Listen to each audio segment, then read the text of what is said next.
cracking YouTube? It's me, your host Tune, aka the Comic Book Thug. Once again, bringing you another comic book review video. This time it's for Legendary Star Lord episode. I said episode 1. I'm sorry. Issue 1. His Star Lord's first solo comic book to date that I know of. Anybody that knows Star Lord know he's he's the leader of the Guardians of the Galaxy. And I did my previous video was on Rocket Raccoon's solo book, and I didn't think too much of it, but this was surprisingly better. I mean, of course it would be better because Star Lord, I like him better than Rocket Raccoon. I'm sure out of the Guardians, everybody loves Rocket because he has the attitude and he say funny shit and he likes to blow and kill people. But I really like Star Lord. I don't like that mask Star Lord wears, like this right here, that mask. I'm not really a fan of that. Never was. But other than that, but I understand you gotta breathe in space or whatever. So blah blah blah. So we pick up in Colorado where we're at a young Star Lord's graves his mother's gravesite, because if you read the Guardians of the Galaxy books, it's mainly 0.1. I want to say 0.1, or it might be just issue 1, but I think it's 0.1 in Guardians of the Galaxy. They show how Peter Coyle's his mother, as she gets killed by an alien, and that pretty much set him on the path for what he is now.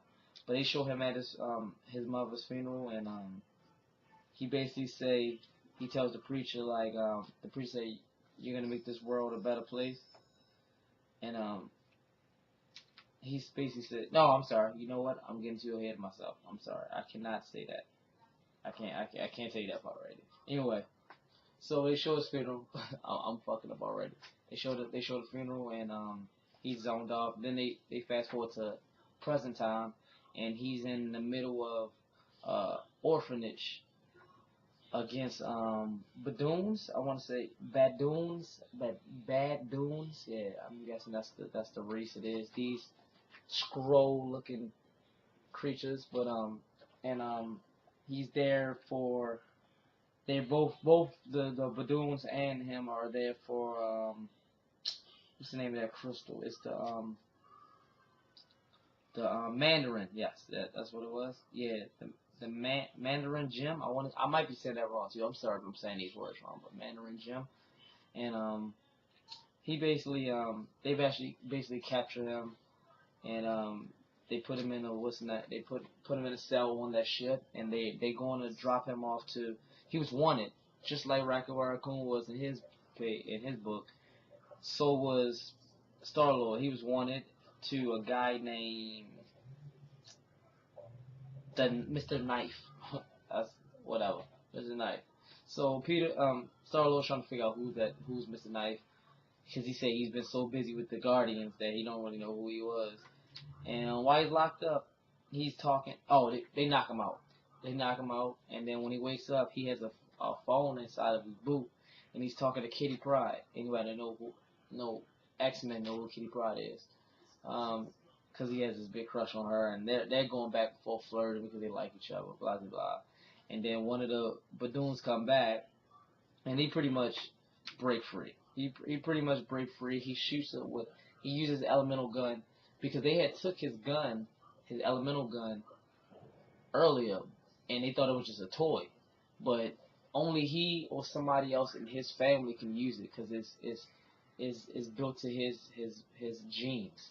So yeah, he got his gun back. He shot a hole in the ship, and he took the Mandarin Gem and pretty much jumped off the ship. That was pretty much it. He went back to the orphanage because all the people from the orphanage thought that he was only there to rob them for the gem, when in actuality he was just there because he knew the gem was there, and he was trying to get the gem before the Badoon showed up and started problems. So he told the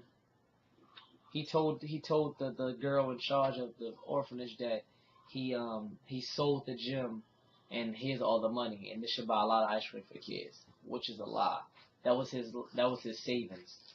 So he just didn't want them to think he was a jerk, because he still had the gem. But he gave them all that money, and he takes off in the spaceship. Takes off in the spaceship. Then they flash back to when he's a kid. And what I was saying earlier was, he said you can make something. You can. The preacher was saying at the funeral, you can make something yourself. You can make the world a better place. And he says, not the world, Father James. Space. I'm going to make space a better place. So basically, the death of his mother put him on the path of being Star-Lord. So then after that, we go back to him in the ship, and as he's flying away, Captain Victoria, commander of the Spartax Royal Guard and daughter of former Emperor Jason, says that he's under arrest, and she will kick his ass if he try to run. And the bottom line is, the books end with him saying, daughter of... Anybody don't know the story of Star-Lord, we're reading Guardians of the Galaxy, know Jason is also his father. Jason is also his father. So he says, daughter of, oh my God, I have a sister. So that's pretty much it. It was a pretty good, this was, like I said, this was better than, I like this better than Rocket Raccoon.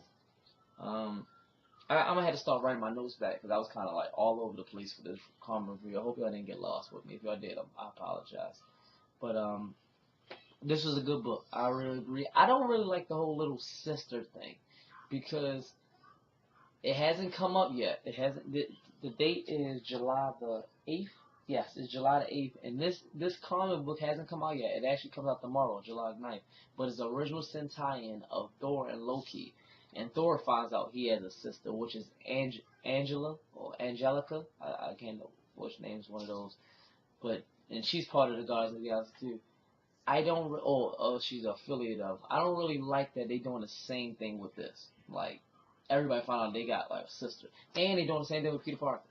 Well, the girl not gonna be his sister, but she has spider powers, so she's gonna be close to him. I don't really like. It kind of like they seem like they're recycling stories, but I mean, comic books been around since what, the 20s, 30s, 40s. I don't know. Correct me if I'm wrong. So a story is gonna be recycled. I just don't like that it's so close to amongst each other. I see if it was like 10 years ago, then they recycling, but it's like, this book just came out last week. The Thor book come out tomorrow. Same kind of story.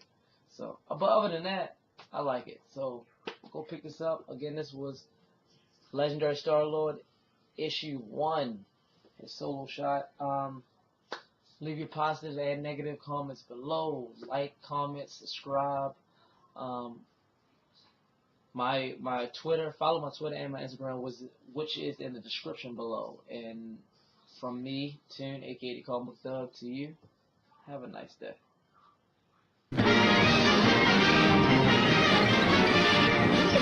That's all, folks.